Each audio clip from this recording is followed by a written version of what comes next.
Algunas escenas en este programa han sido recreadas.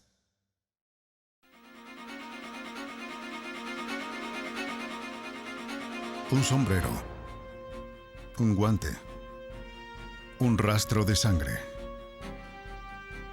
Los investigadores creían que los llevaría a un asesino. La fiscalía pensó que contaba con una evidencia sólida y con bases, respaldada por una ciencia rígida. La defensa argumentó que la evidencia estaba manchada y que la ciencia era de mala calidad. El jurado encontró una duda razonable acerca de la culpabilidad de Orenthal James Simpson y serias dudas sobre los forenses.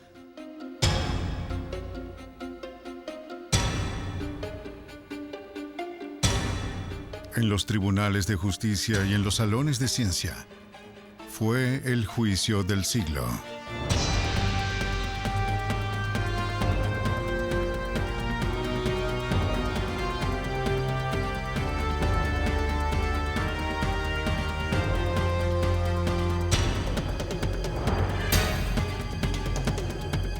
Los nuevos detectives, casos estudiados por la ciencia forense.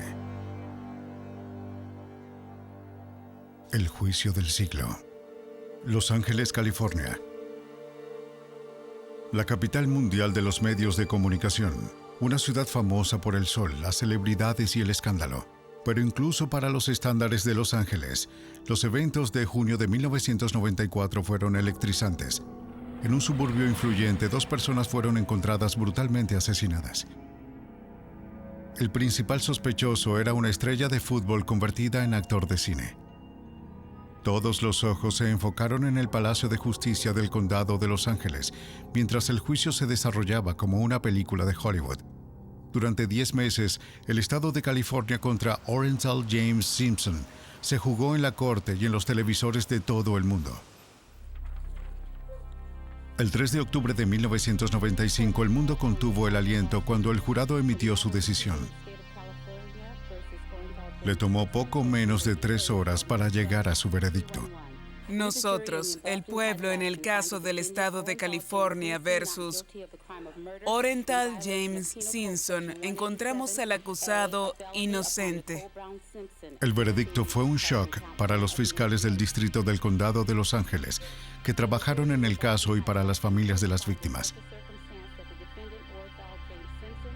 Pero para la defensa fue la confirmación de que la calidad de la evidencia debe sopesarse antes de privar a una persona de su libertad. Desde el principio, Simpson también estaba siendo juzgado en el Tribunal de la Opinión Pública. Aunque muchos aplaudieron el veredicto, otros quedaron aturdidos. El detective de homicidios Tom Lange, del Departamento de Policía de Los Ángeles, fue uno de los hombres a cargo de supervisar la recolección de evidencia en la escena del crimen.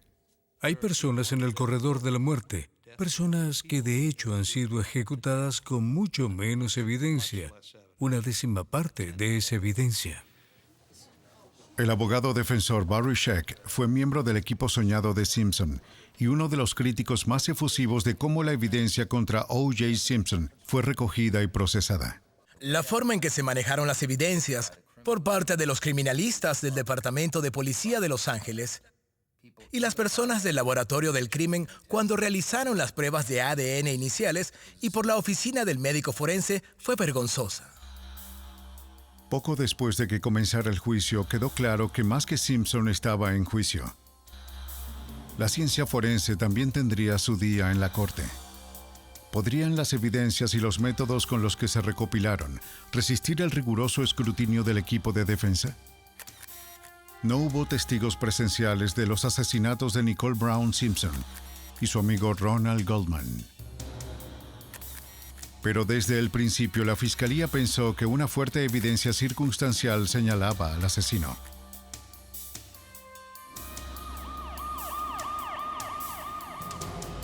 En la sección de Brentwood de Los Ángeles, en la madrugada del 13 de junio de 1994, un perro condujo a algunos vecinos a la acera frontal del condominio de Nicole Brown Simpson. Allí yacían los cuerpos mutilados de Nicole Brown y Ronald Goldman. Su asesino o asesinos les habían degollado. Huellas sangrientas de zapatos y gotas de sangre a la izquierda de ellos, alejándose de la escena del asesinato, hacia un callejón. La policía creía que las huellas pertenecían a alguien que había estado sangrando por la mano izquierda cuando abandonó la escena. También se encontraron cerca de los cuerpos un guante empapado de sangre y suéter con gorro. El asesino aparentemente los había dejado allí. Una vez asegurada la escena del crimen, los oficiales llamaron a la división de homicidios. El detective Lunch recibió una llamada a las 3 de la mañana del 13 para hacerse cargo de la investigación. Llegó a la escena alrededor de las 4:25 de la madrugada. La primera impresión fue que era una exageración, algún tipo de homicidio por rabia, y que había un asesino. El terreno estaba lleno de posibles pistas. Un guante de cuero, una gorra de esquí, el buscapersonas de Ronald Goldman y las llaves de su auto, las huellas de un perro en la sangre y un juego de huellas de zapatos número 12 que se alejaban de los cuerpos. Los detectives tenían que determinar cuáles eran importantes. Comenzaron con la sangre. Y la configuración de las gotas de sangre en conjunto al análisis desde la punta del pie al talón de las huellas de zapato con sangre nos dijo que la fuente estaba de hecho caminando. No es lo que se esperaría después de cometer un doble asesinato brutal.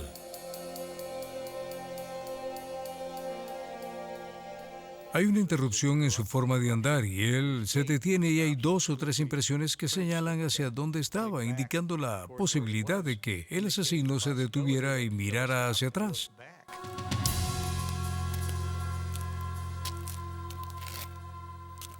Ahora, cuando hizo eso, estaba mirando y dice, oye, perdí mi gorro, perdí mi guante, debería regresar y buscarlos. No, mejor que salga de aquí. Estaba muy oscuro ahí, así que pudo ser esa vacilación la que causó que viéramos ese patrón de huellas de zapatos sangrientas.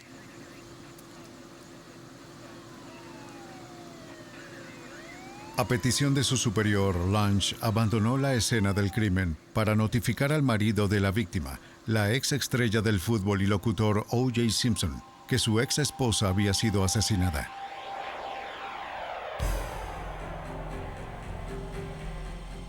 Viajó la corta distancia hasta la casa de Simpson en North Rockingham Drive con su compañero Phil Vanater y otros detectives asignados al caso. Uno de ellos, llamado Mark Foreman. Era la primera vez que Lunch y Vanater trabajaban con Foreman. Señor Simpson, es la policía. Señor Simpson, es la policía. Por favor, abra la puerta. Se acercaron a la puerta principal de la casa de Simpson. A pesar de que podían ver las luces encendidas en la casa, nadie respondió al timbre. De acuerdo con el testimonio de Mark Foreman en el juicio, entonces notó una Ford Bronco blanca afuera de la reja. Estaba aparcada en un ángulo extraño. A través de la ventana vio una pequeña bolsa negra con la etiqueta Oriental Productions. Foreman concluyó que el auto pertenecía a O.J. Simpson. Luego llamó a Tom Lunch para mostrarle algo más que había encontrado. Cerca de la manija de la puerta, en el lado del conductor, parecía haber una mancha de sangre. Lunch testificó que los detectives temían que Simpson estuviera herido y decidió ingresar a la propiedad de Simpson para investigar, aunque no tenían una orden judicial. Foreman trepó la pared de 5 pies y dejó entrar a los otros detectives.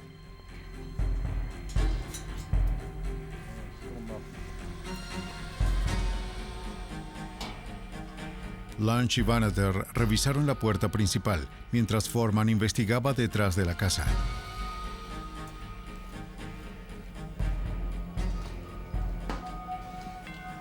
No parecía que alguien estuviera en casa.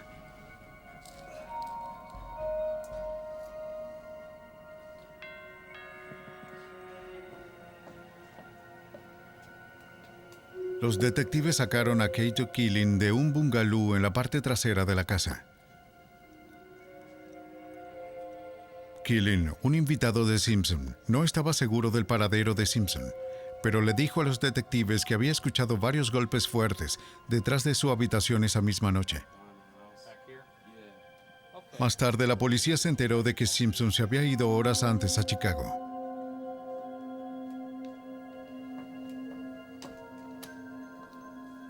Mientras que los otros detectives continuaron su búsqueda, Foreman solo fue a investigar la causa de los extraños ruidos que Killing informó. Encontró un guante ensangrentado a plena vista. Parecía coincidir con el guante empapado en sangre encontrado en la escena del asesinato. Foreman trajo a Banneter para mostrarle su descubrimiento. La propiedad de Simpson en Rockingham fue declarada la segunda escena del crimen de la noche. O.J. Simpson era ahora el principal sospechoso.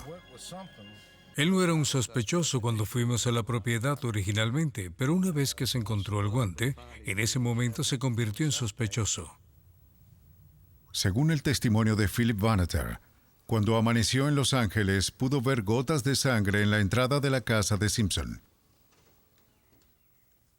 Conducían de la Bronco a la casa de Simpson.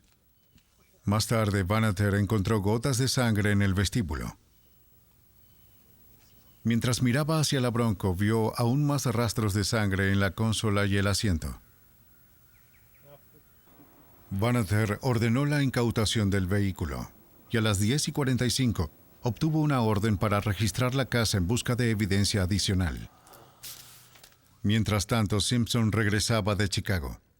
La policía le había notificado por teléfono del asesinato de su ex esposa.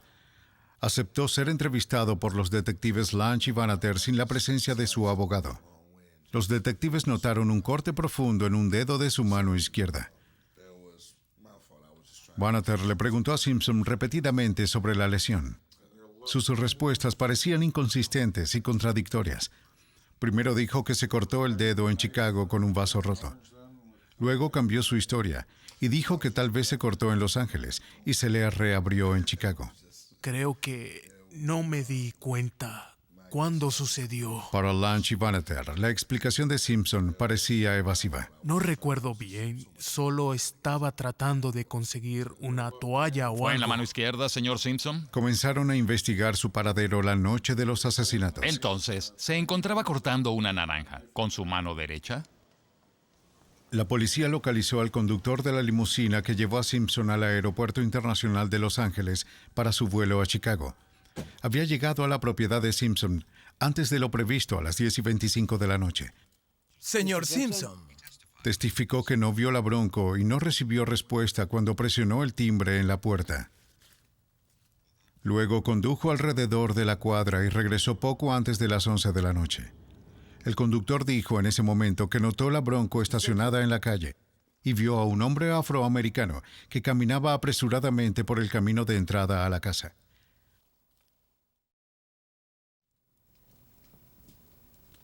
Entonces vio una luz encenderse.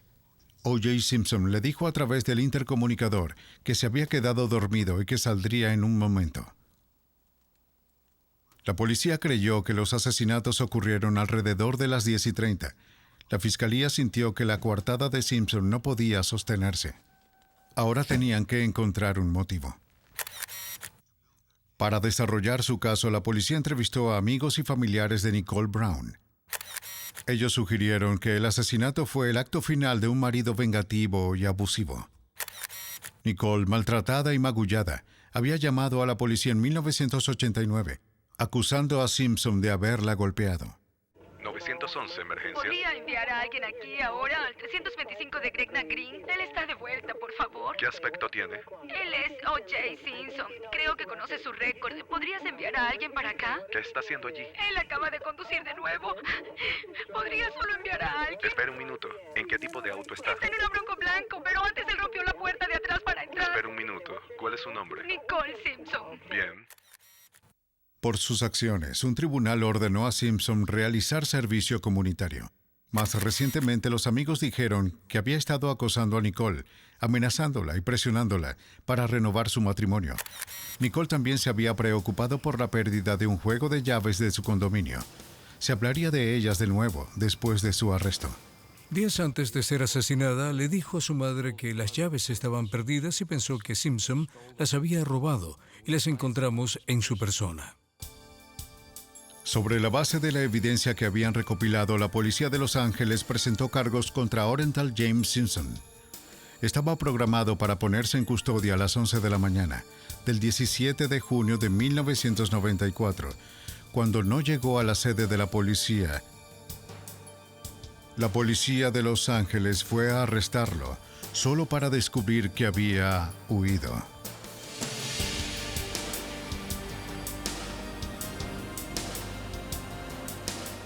Cuando comenzaron la búsqueda extensa, un helicóptero de noticias de televisión comenzó a transmitir imágenes de Simpson y su amigo A.C. Collins conduciendo por las autopistas de Los Ángeles en una Ford Bronco blanca.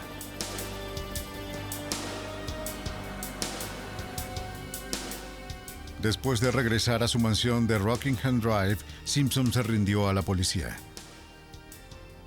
La evidencia circunstancial y forense parecían confirmar la culpabilidad de Simpson. La fiscalía sintió que ahora tenían un caso que podía probarse más allá de una duda razonable. En cambio, el caso plantearía una nube de dudas sobre la propia ciencia forense.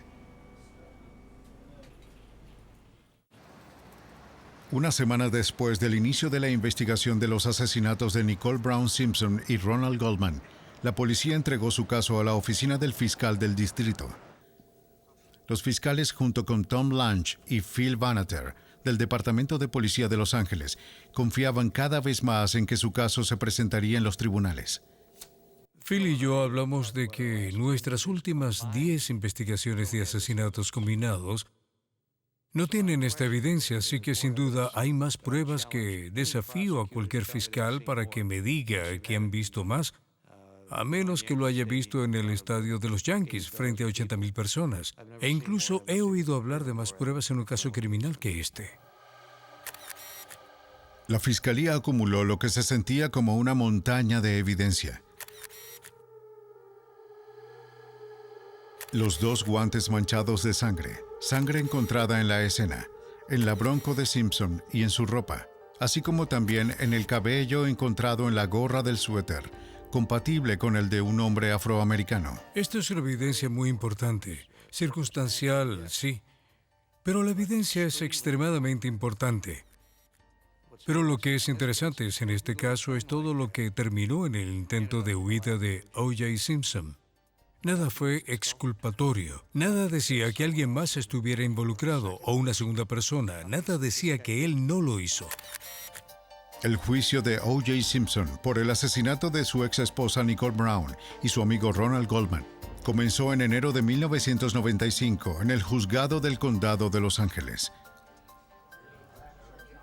Debido a que las cortes del estado de California permiten cámaras de televisión, una audiencia de millones de personas siguió el juicio día tras día.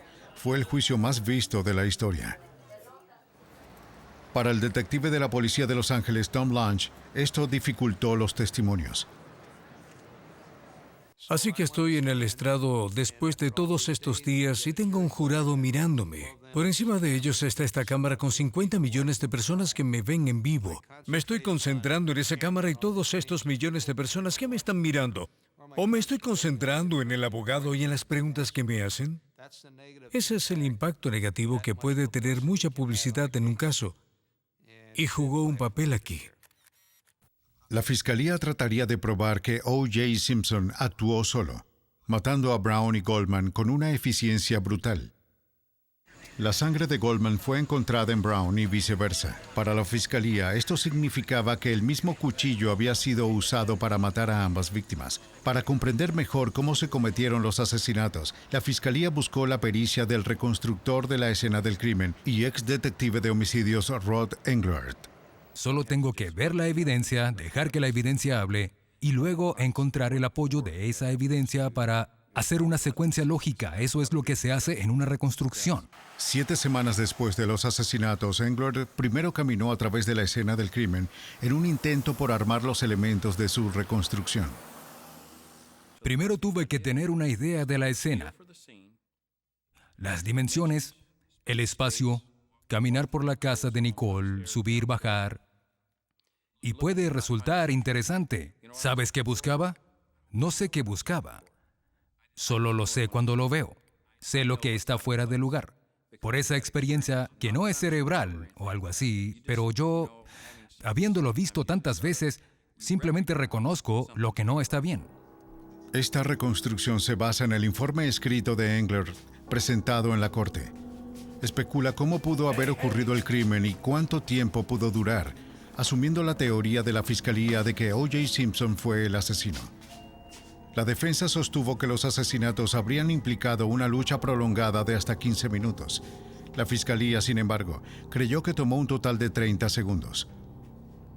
La evidencia sugiere que cuando Nicole salió, vamos a hacerlo lentamente, O.J. Simpson se acercó y la golpeó varias veces en la cabeza.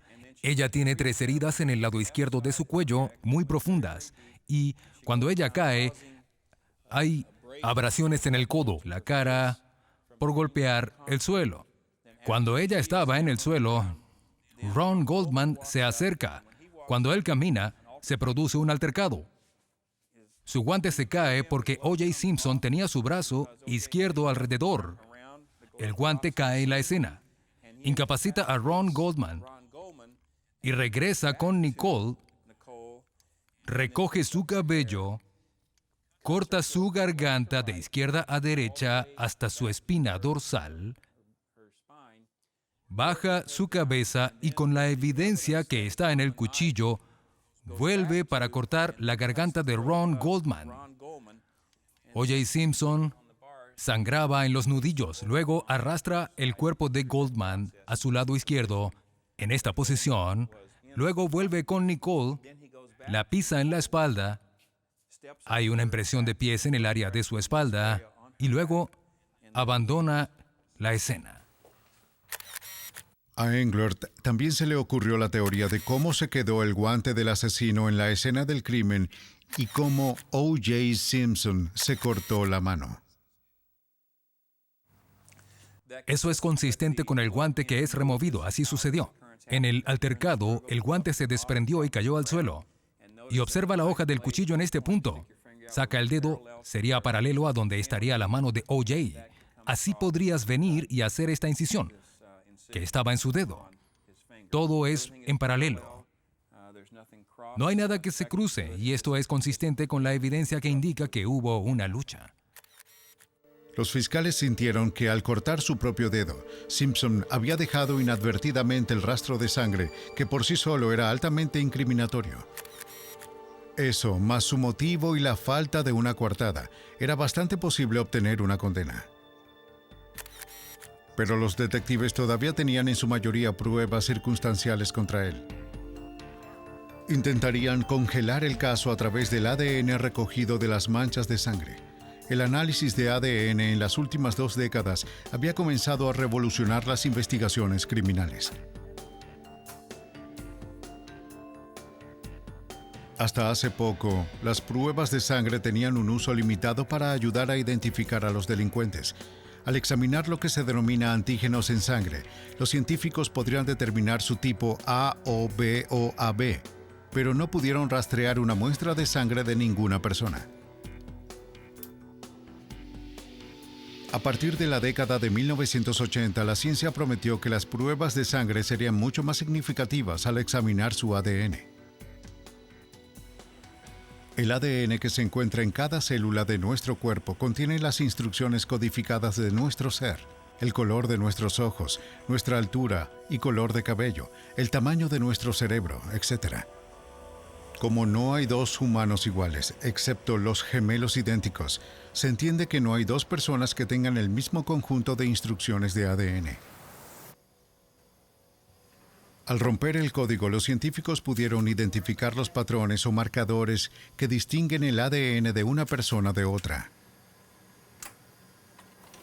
Se utilizan dos pruebas para aislar e identificar el ADN humano. Uno, llamado reacción en cadena de la polimerasa o PCR, requiere una pequeña muestra de células sanguíneas que luego se replican para producir una muestra más grande.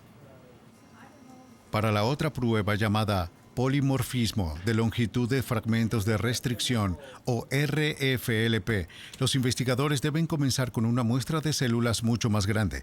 La mayoría de las pruebas en el caso de Simpson utilizaron la prueba de PCR más simple. Aunque la mayoría de los tribunales han aceptado pruebas de ADN, sigue existiendo cierta controversia sobre su confiabilidad y sus métodos. Como los críticos de la ciencia de las huellas dactilares hace 100 años, algunos cuestionan si realmente hemos roto el código.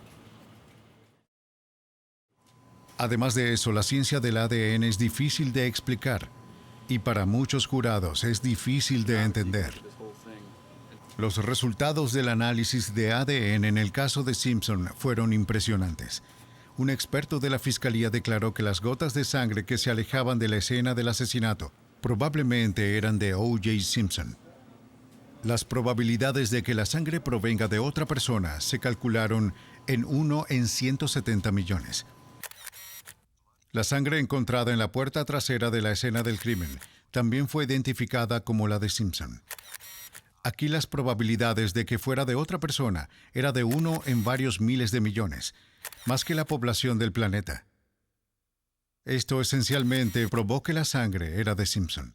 La sangre de Simpson también se identificó en el panel de la puerta de la Bronco, el tablero de instrumentos y cerca del interruptor del faro. Simpson le dijo a la policía que había conducido la Bronco por última vez antes de que oscureciera el día de los asesinatos. Reconstruccionista de la escena del crimen Ron Englert. ¿Enciendes las luces a la luz del día? Realmente no. Así que hubo una transferencia en ese tablero que era sangre compatible con el ADN de O.J. Simpson. Pero aún es más notable la consola entre el asiento del pasajero y el asiento del conductor. Había muchos patrones de transferencia y uno era de una mano en el lado posterior de la consola, entre el asiento del pasajero y la consola, en el que se pueden ver marcas distintivas de los dedos. Una transferencia y luego hay otro golpe. Estas transferencias pertenecen y son consistentes con el ADN de ambas víctimas. Pero para la defensa, el experto en salpicaduras de sangre forense, Herbert McDonald, declaró que desconfiaba de la sangre encontrada en la Bronco porque era muy pequeña. No veo cómo alguien pudo haber estado en una lucha con Ron Goldman o, para el caso, con Nicole Brown, donde la sangre estaba por toda el área y no se recibe mucha más sangre de lo que se informó sobre el señor Simpson o en su Bronco. La Bronco, en mi opinión, tenía menos de una gota en total en todo ese vehículo. Independientemente de la sangre en la Bronco, las pruebas de ADN de la Fiscalía habían identificado la gran cantidad de sangre de ambas víctimas de asesinato en el guante encontrado detrás de la casa de campo de Cato Killing. Las pruebas forenses reunidas por la policía y la Fiscalía apuntaron con un dedo sangriento a O.J. Simpson. La defensa apuntaría con su dedo a la policía. La defensa en el caso Simpson enfocaría su ataque a una cadena de eventos que comenzaría en las primeras horas del 13 de junio de 1994. El abogado defensor Barry Scheck sostuvo que lo que sucedió y lo que no sucedió en las 24 horas posteriores a los asesinatos fue suficiente para poner en duda el caso de la Fiscalía. Hubo una falta de esfuerzo coordinado entre los criminalistas, los detectives y los médicos forenses. Y uno desea asegurarse de mantener a todos fuera de la escena del crimen hasta que lo hayan examinado detenidamente, buscando lo inesperado, asegurarse de haber visto absolutamente todo antes de permitir a todo tipo de curiosos y, ya saben, los supervisores entran y salen y destruyen la escena del crimen. La defensa se dispuso a probar que la recolección de evidencia fue de mal en peor. Bueno, lo relevante en el caso de O.J. Simpson estaba en la forma en que se manejaba la escena del crimen y la importancia para el trabajo del laboratorio. Y aquí estamos hablando de la forma en que los criminalistas en la escena recolectaron la evidencia, la forma en que se procesó inicialmente en los laboratorios y la forma en que los médicos forenses trataron eso. En la escena de los asesinatos en South Bundy Drive, los equipos de cámaras llegaron a las 7:30 de la mañana. Ron Engler cree que las cámaras fueron una distracción que afectó seriamente la forma en que se manejó la escena del crimen. Resulta difícil cumplir una tarea cuando a pocos metros de distancia hay 15 o 20 cámaras encima de tu hombro. ¿Qué estás pensando? ¿Que la evidencia está sobre tus manos y rodillas? ¿Estás pensando en esas personas grabando por encima de tu hombro? Es difícil. El detective Lange, a cargo de la investigación, no pudo detener la grabación de los equipos, pero quería proteger la información vital de la escena del crimen para que no se volviera del conocimiento público. Lange cubrió el cuerpo de Brown con una manta que encontró en su casa. Esto atraería críticas en el juicio. Los cuerpos, por supuesto, ellos mismos son evidencia. Los patrones de sangre en el cuerpo son evidencia. Si tienes un equipo de cámaras y una cinta de video, lo has comprometido y no puedes usarlo necesariamente si tienes un posible sospechoso o un testigo que entrevistaría en el futuro. Los medios de hoy tienen lentes que pueden resaltar un cabello humano a más de 60 metros. Y solo estaban enfocándose en la escena del crimen en una de las víctimas, Nicole Brown. Y todas las cámaras estaban comprometiendo esa evidencia. Esa fue la razón para cubrir ese cuerpo. Tomaron una manta y la pusieron sobre el cuerpo y trajeron cabellos y fibras a lo largo de la escena cuando, obviamente, algunas de las piezas de evidencia clave en el caso podrían venir del cabello y las fibras del cuerpo. Solo uno de los cuerpos había sido cubierto y Lange sintió que su razón era válida.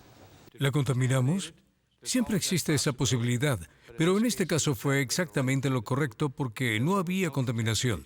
No había cabellos, fibras o escombros extraños encontrados en Nicole Brown o en su ropa. Era una manta de hospital, ajustada, muy unida, limpia, la que fue usada. Las cámaras, por su parte, se convirtieron en una herramienta útil para la defensa. Pudimos ver algunas de las cintas de video de las cámaras mientras los oficiales procesaban la escena del crimen. Pudieron demostrar que las personas no se estaban cambiando los guantes, que estaban mezclando la evidencia, que las personas entraban y salían de la escena del crimen en momentos en que probablemente no debían hacerlo. La defensa comenzó un tema que enfatizaría durante todo el juicio, que las pruebas de sangre en el caso habían sido contaminadas. Cuando se derrama sangre, las bacterias comienzan inmediatamente a descomponerla, junto con su ADN. La defensa sugirió que el manejo inadecuado de las muestras de sangre había permitido que la sangre se deteriorara demasiado para permitir resultados de pruebas precisos. El jefe criminalista Dennis Fong se había basado principalmente en limpiar la sangre de la escena del asesinato y transferirla a muestras de algodón. Se suponía que las muestras se secaban y luego se envolvían en telas para transferirlas al laboratorio. Pero varios de los ligados estaban manchados de sangre, lo que prueba que las muestras estaban mojadas cuando se colocaron dentro. Eso podría fomentar la contaminación bacteriana. Fong también dejó la evidencia de sangre en su camioneta cerrada durante horas, sin aire acondicionado, en el calor del sol de California. Lo último en el mundo que uno debe hacer es ponerlo en una bolsa de plástico y meterlo en un camión de criminalística y dejarlo cocinarse durante 7 horas, porque vas a degradar el ADN allí. Ese es un terrible error desde el punto de vista de un criminalista. ¿No es cierto? Sí. El tema de la contaminación fue uno de los más controvertidos en el juicio. Los asesinatos no ocurren en lugares estériles. Hubo contaminación, siempre la ha habido, pero te llevaría a creer que esto afectó de alguna manera el resultado de esta evidencia de sangre. Y la realidad de ello es que no lo hizo. El hecho es que si observa estrictamente el ADN en este caso, podría haber recolectado todas esas muestras de sangre y haberlas colocado en Bondi Drive durante un mes y dejar que el tráfico pase sobre ellas y luego recogerlos. ¿Eso lo va a contaminar? Bueno, seguro que sí. ¿Eso va a cambiar las propiedades del ADN? ¿Eso va a hacer que el ADN de O.J. Simpson aparezca allí? No. ¿Está ahí o no está? Es tan simple como eso. Pero Scheck planteó otro argumento, que los criminalistas en la escena pueden haber mezclado algunas de las muestras de sangre, de modo que nadie pudiera decir de quién era la sangre. Dennis Funk primero recolectó gotas de la sangre de Simpson en la casa de O.J., luego llegó a la escena del asesinato para recolectar muestras de sangre allí. Un extenuante interrogatorio por parte de Barry Scheck suscitó serias dudas de que Funk había cambiado sus guantes o incluso dañó los guantes mientras recolectaba pruebas en la escena del crimen. Hubo algunos momentos durante el juicio en los que lo que más se recuerda a todo el mundo es que el señor Funk estaba recogiendo ese sobre de la escena y afirmaba que, por supuesto, lo había hecho con los guantes puestos. De repente, en la sala del tribunal, de una manera que nunca lo habíamos hecho antes porque teníamos un mejor reproductor de video en la sala y se podía ver muy claramente a Dennis Funk agarrando el sobre y tocándolo sin sus guantes. La defensa fue un paso más allá. Argumentó que además de los procedimientos de recolección ineptos, se cometieron más errores cuando se analizaron las muestras. Sostuvo que el manejo de las muestras en el laboratorio era tan descuidado que no se podía confiar en los resultados de las pruebas. Este es un laboratorio que operaba sin un protocolo, sin procedimientos para entrenar a la gente. Nadie les había enseñado a hacerlo correctamente. Eso fue evidente. A medida que la defensa se alejaba constantemente del caso de la fiscalía, otra teoría comenzó a tomar forma. ¡Alguien jugó con esta evidencia! Una conspiración policial en contra de O.J. Simpson.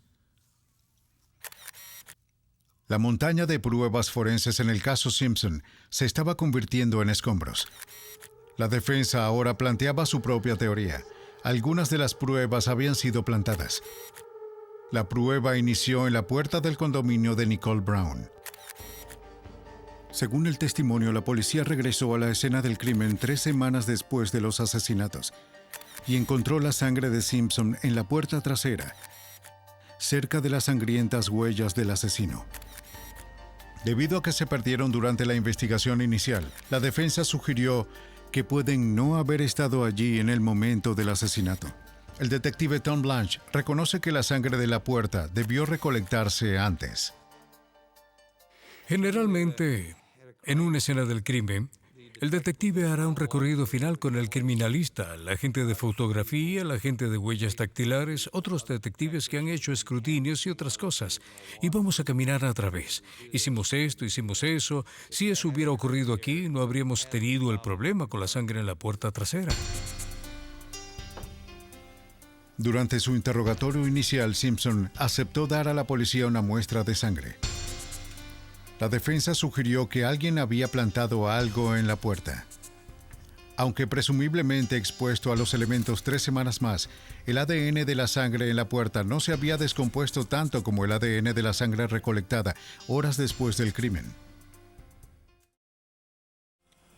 Casi al mismo tiempo que se encontró la sangre de Simpson en la puerta de Nicole Brown, la sangre de Brown se descubrió en un par de calcetines recuperados de la casa de Simpson la noche de los asesinatos. Su importancia no fue pasada por alto por la fiscalía o la defensa. El reconstruccionista de la escena del crimen, Rod Englert, cree que las gotas de sangre se traspasaron a los calcetines cuando Simpson pisó la sangre de su exesposa.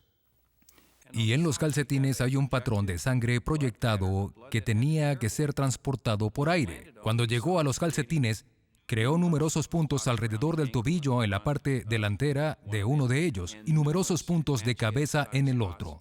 Ahora, no sé cuál era el derecho o el izquierdo, pero esos puntos se detuvieron en el lugar donde estaría el zapato si fuera un zapato regular del tamaño normal. Los puntos se detienen a un nivel en ambos donde estarían los ruedos de los pantalones. Así, cuando eso fue analizado, recuerdo que Tom Lange llamó muy emocionado y dijo: que era la sangre de Nicole. Para probar su teoría sobre cómo la sangre se habría salpicado en Simpson, Englert organizó una recreación. Para recrear la lucha, usó policías vestidos de blanco para que la sangre se mostrara mejor. El conjunto blanco coincide con las dimensiones exactas de la escena del asesinato. La violenta lucha entre el asesino y la segunda víctima, Ronald Goldman, tuvo lugar cerca de la acumulación de sangre de Nicole. Englert igualó exactamente la cantidad de sangre de la escena del crimen y descubrió que hubiera sido difícil evitar las salpicaduras, como se comprobó ampliamente con la prueba. Los expertos forenses Herbert McDonald y Henry Lee realizaron su propio examen de uno de los calcetines encontrados en el dormitorio de Simpson. La mancha de los tobillos era muy grande, no fue salpicado. Ambos hombres afirmaron que la sangre no se había salpicado en absoluto. No fue salpicado allí. No fue arrojado y aterrizó allí volando por el aire. Fue transferido del contacto por algo que tenía sangre. Debido a que no se encontró la sangre en los calcetines entre las fibras, McDonald concluyó que se había limpiado a través del calcetín. El margen alrededor del centro de esa mancha muestra sangre solo en la superficie de las fibras. No muestra la penetración de la sangre entre las fibras. Por lo tanto, sabemos que es una transferencia. McDonald también encontró evidencia de que el pie de Simpson no estaba en el calcetín cuando se realizó la transferencia de sangre. McDonald usa una manga de camisa para demostrar cómo cree que se aplicó la sangre al calcetín. Coloca una sola gota de sangre sobre la tela, que él llama superficie 1. Frota la sangre y se empapa en la espalda o sale a la superficie 2. Luego la sangre se transfiere a la superficie 3, pero no se empapa a la superficie 4. McDonald y Lee descubrieron que la sangre se había filtrado a través de los lados 1 y 2 del calcetín de Simpson en el lado 3. Lo que hubiera sido imposible si el pie de Simpson hubiera estado dentro del calcetín entre la superficie 2 y la superficie 3. Para la defensa, esto era una evidencia convincente de que la sangre podría haber sido plantada en el calcetín, ya sea en la escena del crimen o mientras los calcetines estaban bajo custodia policial. La teoría de la conspiración fue apoyada por expertos de la defensa, que encontraron la presencia de una sustancia llamada EDTA, tanto en la sangre del calcetín como en la sangre de la puerta de la escena del crimen. El EDTA es un conservante que se agrega a la sangre en un tubo de ensayo para evitar que se coagule. También está presente naturalmente en pequeñas cantidades en el torrente sanguíneo humano. Pero los expertos declararon que la cantidad de EDTA en las dos manchas de sangre era mucho más alta de lo normal, lo que sugiere que la sangre de la puerta y los calcetines provinieron del laboratorio. Caída pero no derrotada, la fiscalía sacó su evidencia más dramática. El juicio de O.J. Simpson llegó a un punto de inflexión con el par de guantes. Junto a ellos se mezclaba la sangre de ambas víctimas del asesinato. Según el testimonio en el juicio, un guante fue encontrado en la escena de los asesinatos, el otro en la propiedad de Simpson en Rockingham Drive. Pero una manifestación ahora infame en el tribunal socavó seriamente la evidencia. El equipo de la fiscalía decidió que Simpson se probara los guantes delante del jurado. El resultado fue un desastre. Los guantes, al parecer, no le quedaban. La fiscalía se vio obligada a dar una explicación. Un ex ejecutivo de la compañía que fabricó los guantes declaró que cuando se empapan de sangre y se dejan secar, los guantes pueden encogerse entre un 10 y un 15%. Para ver si eso era posible, McDonald probó esta teoría con un par de guantes idénticos. Así que tomé los guantes que me enviaron y derramé mi propia sangre sobre estos guantes en una condición controlada para saber exactamente cuánta sangre quedaba en los guantes. Estaban mojados, la sangre se impregnó en ellos y esperamos a que secara.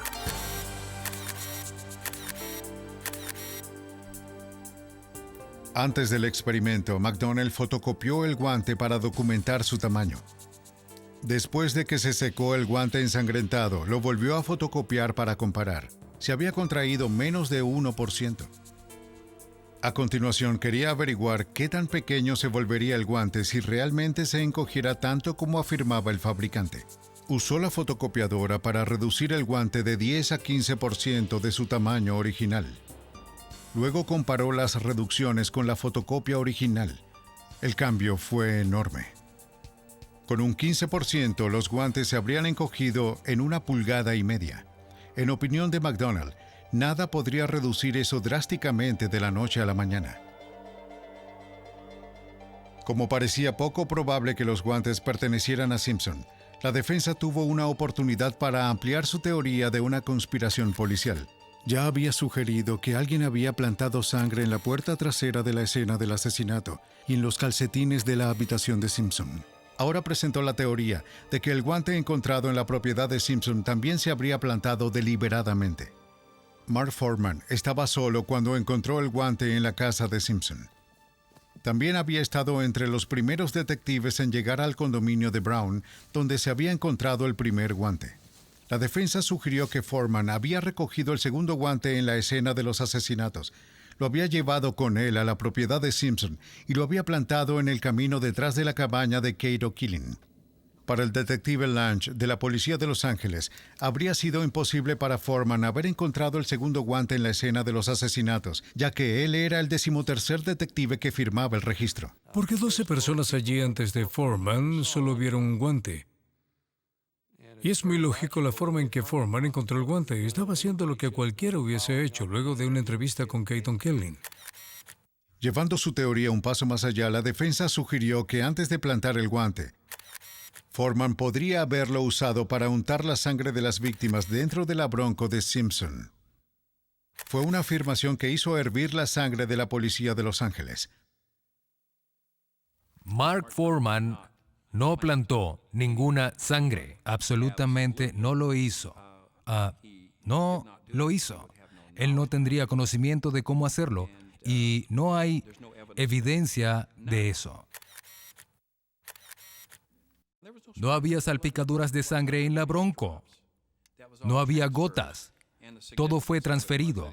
Y el significado de esto fue que se transfirió en los patrones consistentes con uno que tenía sangre en sus manos o posiblemente en la ropa para entrar y abrir la puerta. Abrir la puerta interior, encender las luces, tocar con las manos y transferir sangre requiere mucho conocimiento.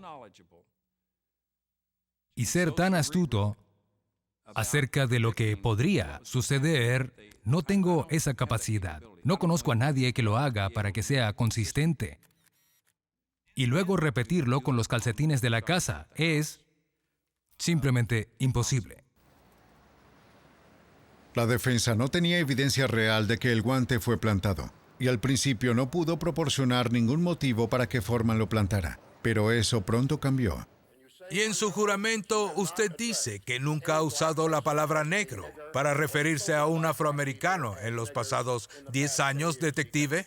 No, eso es lo que estoy diciendo. Entonces quiere decir que si aquí viene alguien y lo acusa de haber llamado negro a algún afroamericano, ¿estaría mintiendo? Sí, así es. ¿Todos ellos? Sí, todos.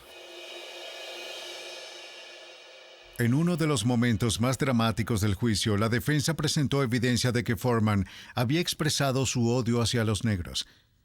La defensa había encontrado su arma final para arrojar dudas sobre el caso de la fiscalía. Jugó la carta del racismo. Tom Lange siente que el tema de la raza era irrelevante. El racismo de Foreman o lo que sea Foreman no tiene nada que ver con que 2 personas sean asesinadas. Es desafortunado que estuvieran en el medio durante las primeras horas, pero tienes que lidiar con eso. Y si crees que plantaron pruebas, necesitamos ver pruebas de eso. Caso número B8097211. Nosotros, el jurado... La fiscalía había estado tan segura de su evidencia forense que había retenido otra evidencia que señalaba la culpabilidad de Simpson por temor a agotar la paciencia del jurado. Pero la defensa efectivamente anuló cada pieza que presentaba. alegando que había sido contaminada por un manejo descuidado y un desprecio por los procedimientos establecidos para protegerla. El 3 de octubre de 1995, Orenthal James Simpson fue declarado inocente de los asesinatos de Nicole Brown Simpson y Ronald Goldman. Tom Blanche está convencido de que el jurado hizo caso omiso de las pruebas convincentes que la fiscalía había presentado. Creo que la fiscalía probó su caso más allá de una duda razonable. Nunca he visto tanta evidencia. Había una tremenda cantidad de evidencias que no tomaron en cuenta, pero aún así la había. Jamás vi que obviaran tanta evidencia. Cuando un jurado regresa en 2 horas y media, es bastante evidente que no hicieron lo que se les ordenó. Independientemente del resultado, independientemente de si es culpable o no culpable, ellos no hicieron lo que se les dijo que hicieran. El abogado defensor Barry Scheck siente que el veredicto del jurado se basó directamente en una duda razonable. Él cree que la forma en que el Departamento de Policía de Los Ángeles manejó la evidencia fue totalmente inadecuada. La gente en la comunidad forense reconoció que esto estaba mal, que estos procedimientos eran inaceptables.